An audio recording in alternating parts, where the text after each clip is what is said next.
Hello, everybody. Happy Tuesday to you out there. It is Dave Neal, stand-up comic and host of Bachelor Nation News.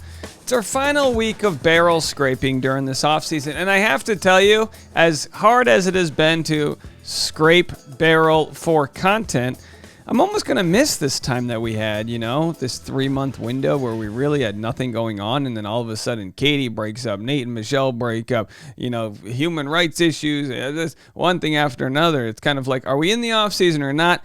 July 11th, 2022, a new season of The Bachelorettes, Les Bachelorettes. We will have plenty of drama brewing that will lead right into Bachelor in Paradise, which coincides with my wedding this fall.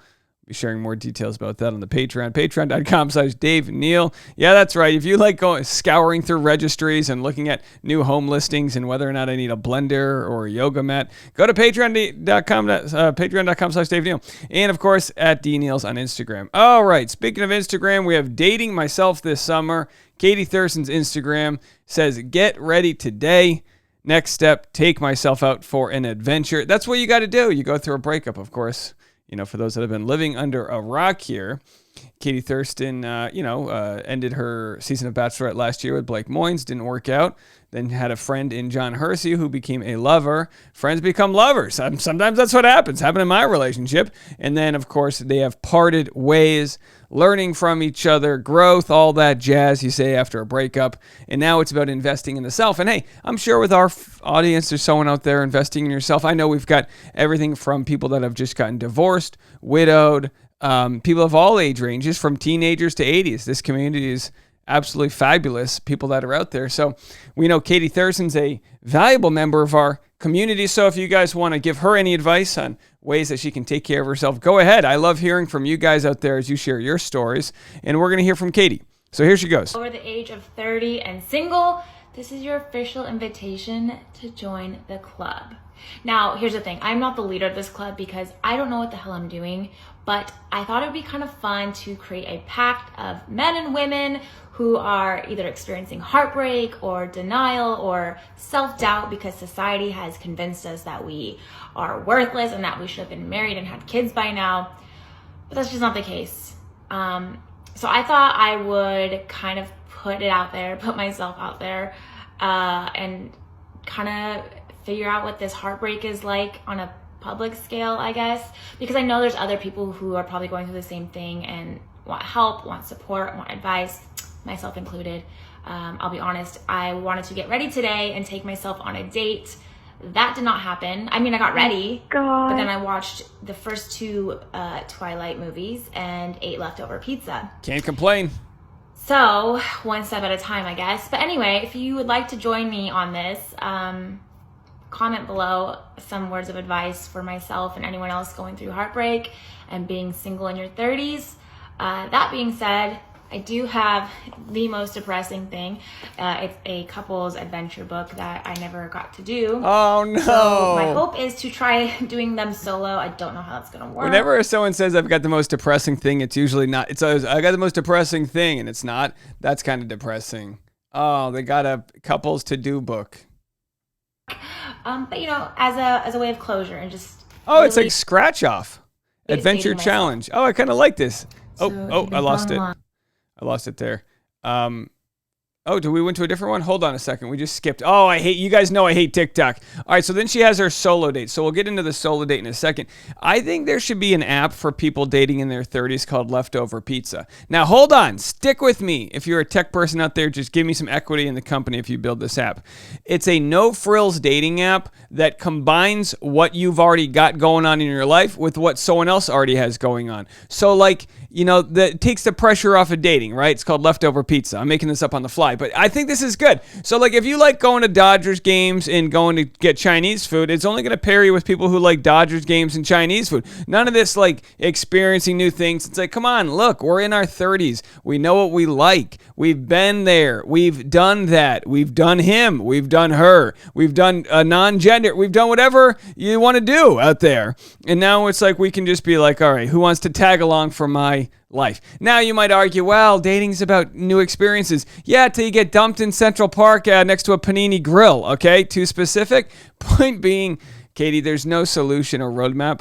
I think the roadmap for recovering from any breakup is rediscovering the self, what brings you joy. The more joy you can fill into your love well on your own, the more someone else will want to fill joy into your love well. It's one of the greatest paradoxes that exists. Somebody else can't provide you love, but if you're feeding yourself true love and, putting your time and equity into yourself, others will want to do that as well. That's how it works. If you see someone else tip higher, you might tip higher. It's just this like vicarious thing we have going on. So Katie's got the right idea. Just take care of yourself. But also, and this is where a lot of introverts don't like what I'm about to say. Dating is about getting out there to a place where a potential partner could bump into you.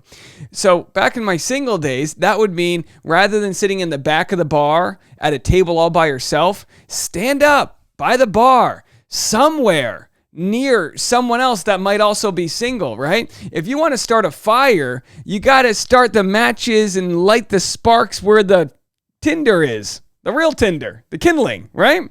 Does any of this make sense? And so, of course, that means getting out there. And the problem we have with dating apps, the true problem, is that it makes us feel like we're dating and we're really not. It's not human interaction. Now, it doesn't mean you can't do fine there. My suggestion to Katie would be to go on Raya, which is the sort of like verified dating app, and like go meet somebody who's also pursuing dreams and entertainment. And I don't mean dreams and entertainment in a way that's not on your path. Like Katie's already a star. She's already been the lead of one of the biggest shows in the world. We forget that. We look at things and go, well, no, that's a huge deal. She's got all this equity, 1 million followers here, 1 million followers there.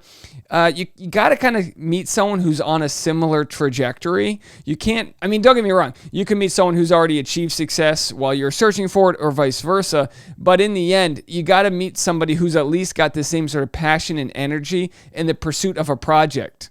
Maybe that's an architect. You know what I mean? Maybe he can help you design a nice home. All right, so here's our first date. Let's watch. I've been following along. I have a couple adventure book, but no one to go through that with. Nice lighting. It's part of my healing and closure. So today I'm going to do one. I don't know what it is. I just know that it takes about an hour, it costs nothing, and it can take place in my home. So let's see.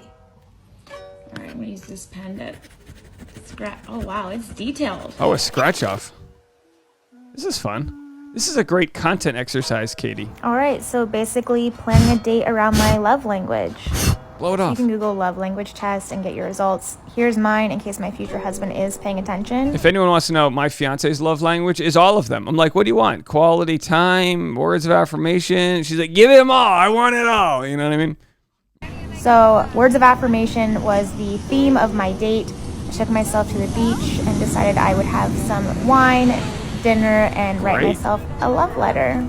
I ended up staying until the sunset, and then I had this little reminder that I just had to leave in the Sunsets are proof that endings can be beautiful. Sand.